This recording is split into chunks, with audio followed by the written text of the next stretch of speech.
Assalamualaikum warahmatullahi wabarakatuh. Salam sejahtera bagi kita semua. Kembali lagi di Arif Channel nih. Ada pertanyaan.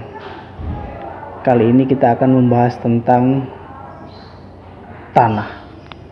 Ada pertanyaan gini nih dari teman-teman subscriber nih, dari Mas Bro, Mbak Bro semuanya nih.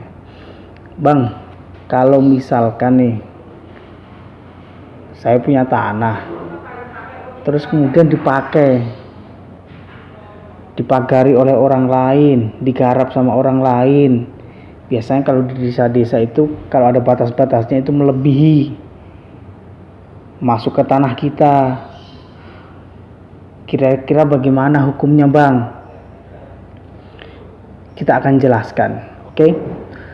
Pada prinsipnya jangan lupa tonton sampai selesai biar tidak gagal paham, oke?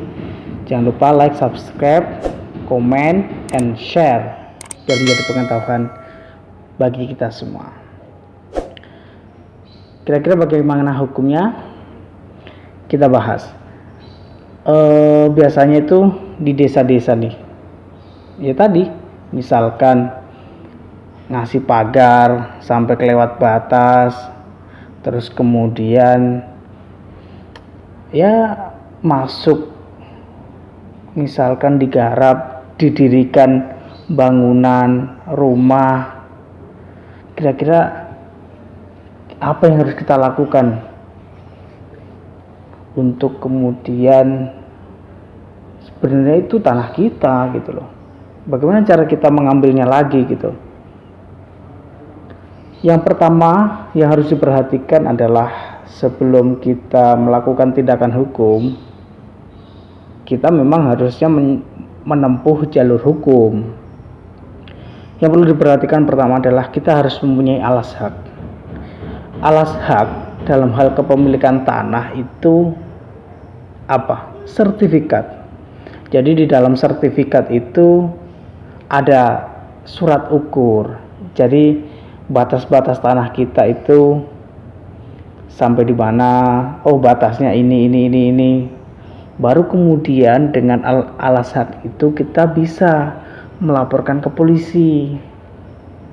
Atas intinya adalah misalkan memagari tadi lewat batas masuk ke tanah kita. Intinya adalah itu adalah penyerobotan tanah. Itu diatur di mana, Bang? Di dalam pasal 385 Kitab Undang-Undang Hukum Pidana atau KUHP itu diatur tentang penyerobotan tanah. Norma ini sebenarnya yang mengatur mengenai perbuatan mengambil atau merampas hak orang lain. Dalam hal ini adalah tanah, yaitu secara melawan hukum. Tetapi di dalam KUHP ini lebih pada misalkan tanah itu kemudian dijual belikan, digadaikan, disewakan. Ada norma lagi nih, yaitu Perpu nomor 51 tahun 1960, yaitu mengatur tentang penggunaan, tentang larangan pemakaian tanah tanpa izin yang berhak atau kuasanya. Jadi di sana itu di pasal 2-nya itu dilarang.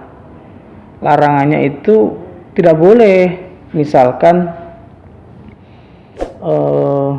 dilarang memakai tanah tanpa izin yang berhak atau kuasanya yang sah.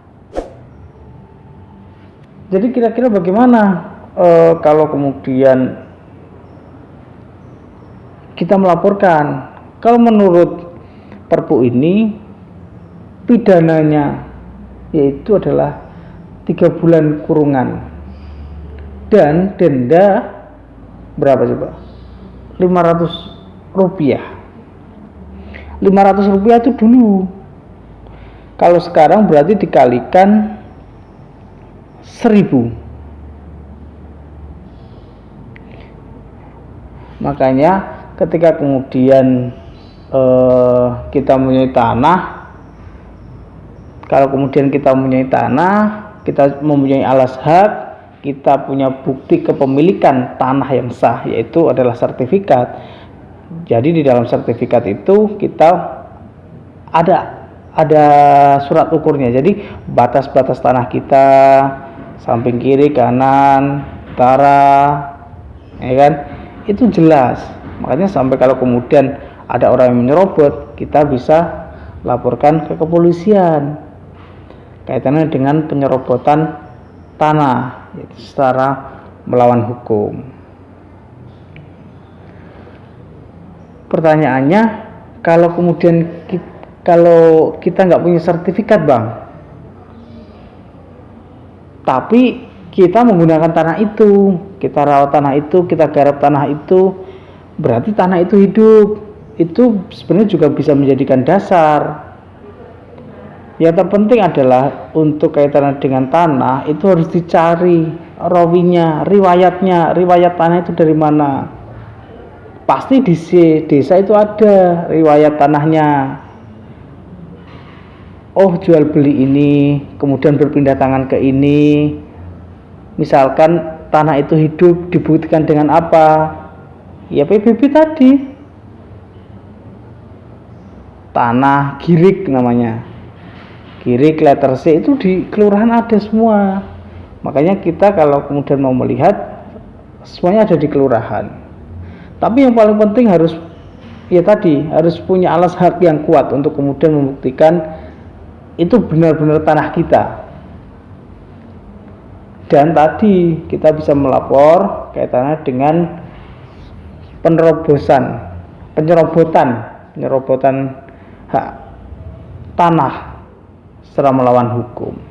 Jadi itu hukumnya Mas Bro, Mbak Bro. Semoga bermanfaat. Jangan lupa like, subscribe, comment, and share dan menjadi pengetahuan kita bersama.